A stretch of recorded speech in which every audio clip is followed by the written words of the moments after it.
복음 중심 3 7번째 시간입니다. 7번째 주제는 선교입니다.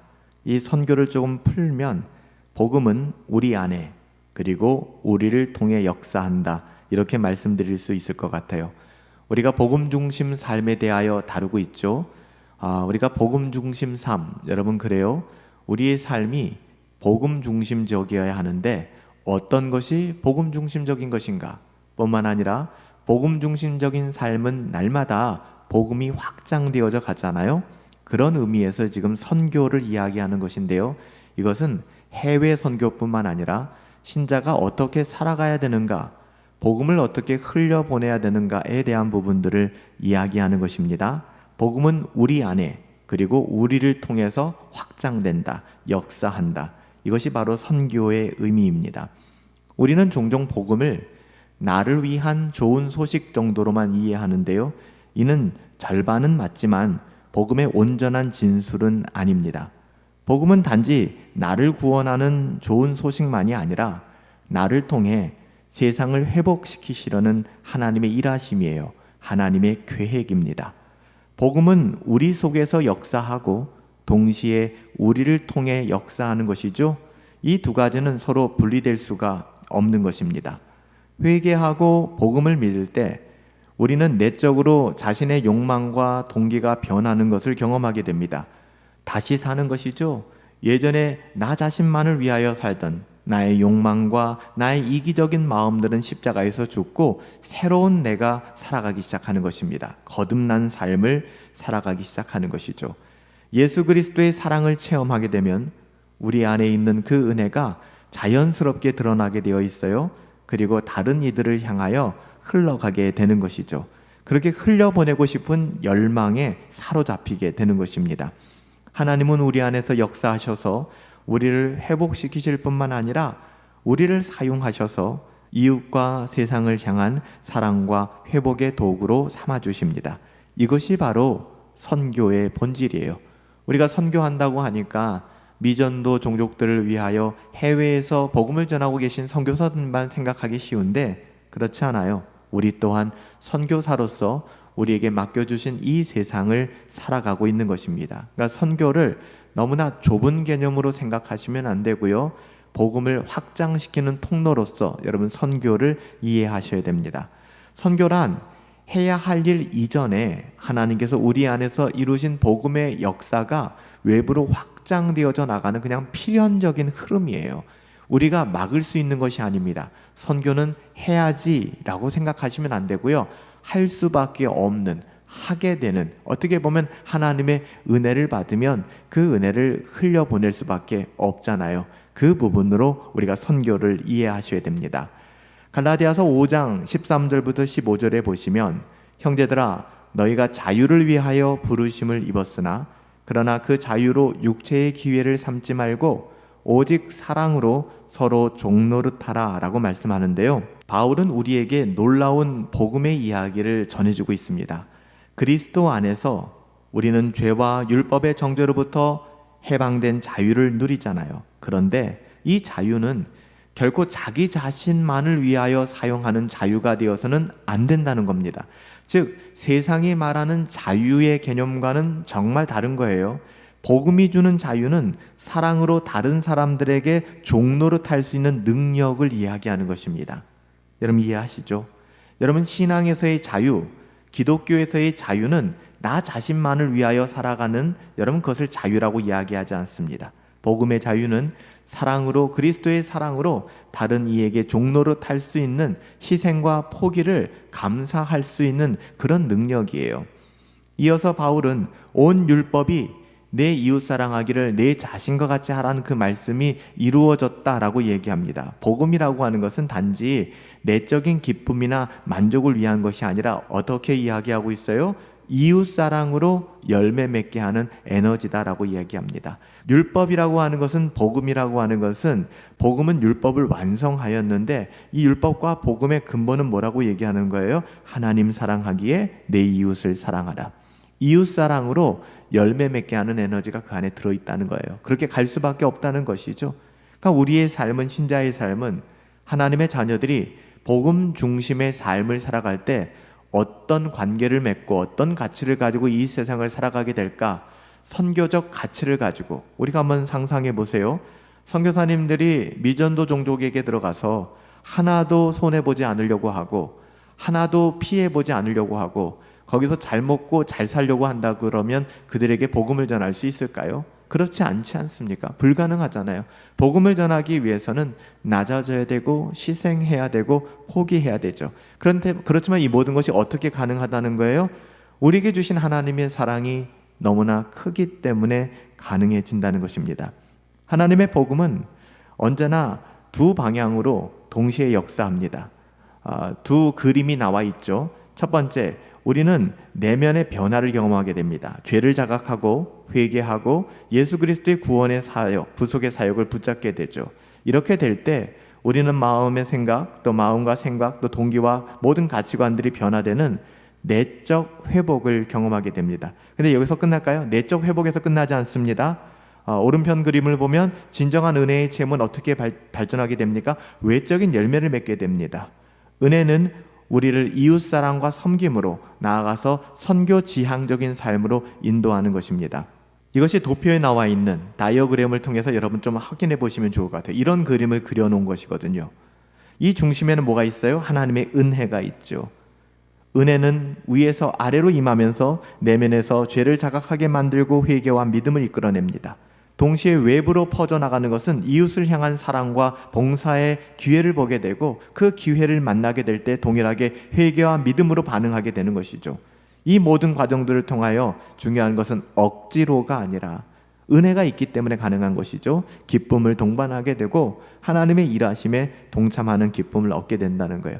내가 선교 지향적인 삶을 살아야지 라고 작정하는 것이 아니라 은혜가 격발되어서 선교 지향적인 삶을 살게 되고요.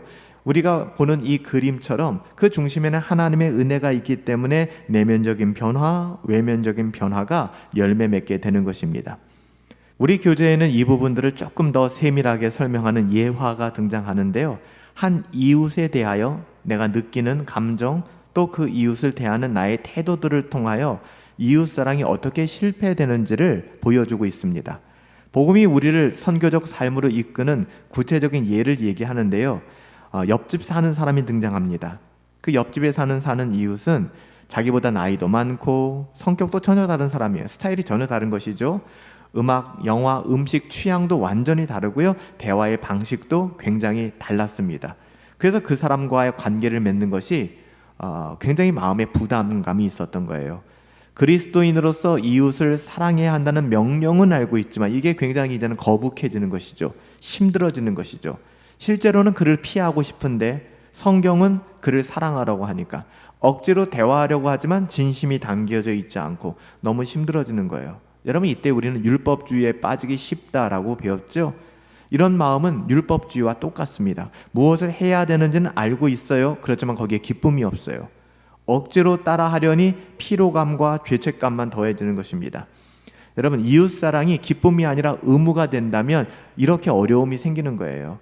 하지만 복음은 단순히 해야 한다, 너 이거 해야만 돼, 이런 도덕적인 명령이 아니라고 이야기합니다. 복음은 마음을 변화시킵니다. 복음은 사랑하지 못하는 나의 이기심을 깨닫게 하고요, 회개하게 하고요, 또한 그리스도께서 나와 공통점이 전혀 없을 때 나를 사랑하셨다는 그 사실을 상기시켜 줍니다. 은혜죠. 다시 말하면 나 또한 받을 자격이 없는 자였고 죄인 되었을 때 주님이 나를 위하여 죽으셨다는 사실이 내 안에서 동의되어지고 각인되어질 때 비로소 우리는 우리와 전혀 다른 사람들, 내가 마주하기 껄끄러운 사람들까지도 우리는 그리스도의 사랑을 가지고 다가갈 수 있게 된다는 거예요. 그렇게 해야만 돼 라고 하는 그런 폭력적인 언어가 아니라는 것입니다. 복음은 그래요. 도덕적인 명령으로 끝나는 게 아닙니다. 그렇다면 우리의 신앙은 율법주의에 빠져서 정말 힘들고 재미없을 거예요. 내 마음은 사랑하고 싶지 않은데, 내 마음은 만나고 싶지 않은데, 성경은 만나라고 하니 만나야겠고 할 말은 없고 죄책감도 느껴지고 괴리감도 느껴지고 복음을 경험하지 못했기 때문에 일어나는 일들이라는 것이죠. 여러분, 오늘 예화에 나온 이 주인공도 은혜로 말미암아 그 마음이 변화되었습니다. 은혜가 그의 마음을 움직였다라고 얘기하잖아요. 이웃을 향한 시선이 바뀌는 것입니다. 점차 그를 진심으로 이해하려는 태도가 생기기 시작했고 자연스러운 노력이 사랑, 애정이 깃들여서 나타나기 시작했습니다. 그러다 보니 내 선입견도 사라지게 되고 그를 그대로 인정하게 되며 대화가 편해지게 되는 거예요. 마음도 부드러워졌습니다. 억지로 복음을 전하는 것이 아니라 자연스럽게 그에게 다가가고 싶어졌다고 얘기해요. 이것이 바로 선교의 참된 출발입니다. 우리가 선교사님들을 돕겠다고 선교 연보를 하고 선교 바자회를 하고 중요하죠. 그보다 더 본질적인 것은 우리는 선교의 참된 출발점을 통과했는가입니다. 이웃을 향한, 지체들을 향한 이런 마음들이 우리 가운데 없다면 여러분, 우리는 선교의 출발점조차 떠나지 못한 것입니다. 그냥 그 자리에 머물러 있는 것이죠. 이처럼 선교는 결코 단순한 의무나 책임으로 시작되지 않습니다. 복음은 단지 나의 내면을 위한 소식이 아니에요. 자기 갱신을 위한 그런 일이 아닙니다. 복음은 이웃사랑, 사회적 책임, 문화 참여, 그리고 선교적 삶에 대한 하나님의 부르심이고 거기에 대한 해답입니다. 우리가 복음을 통해 내면의 회복을 진정으로 경험했다면 이 복음은 반드시 외부로 확장되게 될 것입니다. 이것이 복음의 본질이며 천국 복음이고, 하나님의 나라는 사적이거나 개인적인 차원에서 결코 머물 수 있는 것이 아닙니다. 우리가 천국 복음을 누리고 있다 그러면 우리 내면의 갱신, 내면의 평안함을 얻기 위한 그것이 아니라 반드시 복음의 가치가 외부로 이웃 가운데 지체들에게, 형제들에게 드러나게 되어 있다는 것입니다. 예수님께서 가르쳐 주신 기도문에서도 나라가 임하시오며 뜻이 하늘에서 이루어진 것 같이 땅에서도 이루어지니이다 라고 기도하셨잖아요. 우리에게 그렇게 기도를 가르쳐 주셨잖아요. 이것이 바로 선교적 관점이거든요. 하나님의 뜻은 단지 내 마음에 임하는 것이 아니라 세상에도 임해야 됩니다. 교회에도 임해야 될 뿐만 아니라 우리 가정에도, 직장에도, 내가 버타고 살아가는 모든 영역에 하나님의 나라가, 하나님의 뜻이 임해야 되는 것입니다. 선교는 하나님의 나라를 이 땅 위에 드러내는 것입니다. 이쯤에서 우리 자신을 좀 돌아볼 필요가 있어요. 우리는 얼마나 자주 복음을 사적이고 개인적인 문제로만 해결하려고 하는가. 내가 은혜 받으면 됐지 뭐. 나만 은혜 받으면 돼. 나만 생각하는 것이죠. 이웃사랑, 사회적 책임, 복음 전도의 부르심에 관하여 우리의 마음이 움직이지 않는다면 그것은 결코 건강한 것이 아닙니다. 지난주 설교를 통해서 나누었던 것처럼 골방에 갇혀서 우리가 우리 스스로를 포기하고 우리의 어떠함을 따라 살아가려는 그런 삶을 반복할 뿐이죠. 아담아 내가 어디 있느냐 하는데 그는 숨을 수밖에 없는 거예요. 복음을 확장시키기는커녕 복음이 없으니까 자신의 그 어떠함에 매몰되는 것이고요. 가인 같은 경우는 내가 아벨을 지키는 자입니까? 라고 이야기하는 거예요. 여러분, 결코 이것은 은혜 받은 자, 복음이 역사하는 자의 삶으로서는 살아갈 수 없는 것이죠. 교회는 독방에서 해방된 자들의 새로운 공동체잖아요. 그렇지만 그 복음을 전혀 누리지 못하고 살아가게 되는 것입니다. 이것은 결코 우리가 누려야 될 삶도 아니고요. 선교 지향적인 삶, 복음 중심의 삶이라고도 할 수 없습니다. 복음이 마음 깊은 곳에 뿌리 내리지 못했기 때문에 여러분, 이런 일들이 발생하는 거예요. 우리가 복음 중심의 삶을 살아간다 그러면 여러분, 이런 삶을 따라가지 않게 될 것입니다. 우리는 복음을 믿는다고 고백하면서도 실제로는 어떤 복음의 약속도 믿지 못하고 살아갈 때가 많거든요. 연약하니까. 하나님은 나와 아무런 공통점이 없을 때 나를 사랑하셨다라는, 내가 하나님의 그 어떤 조건과 그 어떤 것도 만족시키지 않았는데 나를 사랑하셨다라는 로마서 5장 8절 말씀은 우리의 자기중심적 사랑을 깨트리는 은혜의 진리잖아요. 우리는 너무나 우리 중심적으로 우리가 판단하고 결정하고 우리 나름대로 그렇게 살아가는 거예요. 여러분, 이것은 복음 중심적 삶이 될 수가 없습니다. 하나님께서 우리를 위해 먼저 다가오셨잖아요.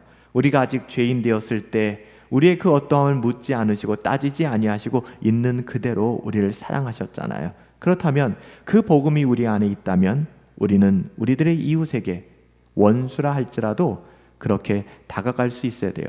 그 사랑이 넘쳐서 자국민뿐만 아니라 해외에 있는 복음을 알지 못하는 민족들, 머리카락 색깔이 다르고 눈동자 색깔이 다른 그 사람에게도 복음을 전하겠다고 나아간 분들이 선교사님들이잖아요. 여러분, 그 시작은 우리 이웃사랑에서부터 시작되는 것이고, 우리의 가족들, 믿지 않는 사람들, 우리가 세상을 버타며 살아가지만 이 땅 가운데 선교지향적인 복음 중심적인 삶을 살아갈 때 우리는 선교사로서 이 땅을 살아가게 되는 것입니다. 하나님의 은혜는 방향성이 있어요. 이것은 멈춰지지 않습니다. 은혜는 우리 안에 머물러 내적인 회복을 이루게 될 것이고요, 자연스럽게 그 은혜는 우리 안에 머물 수 없어요. 우리를 통해 세상으로 흘러가게 될 것입니다.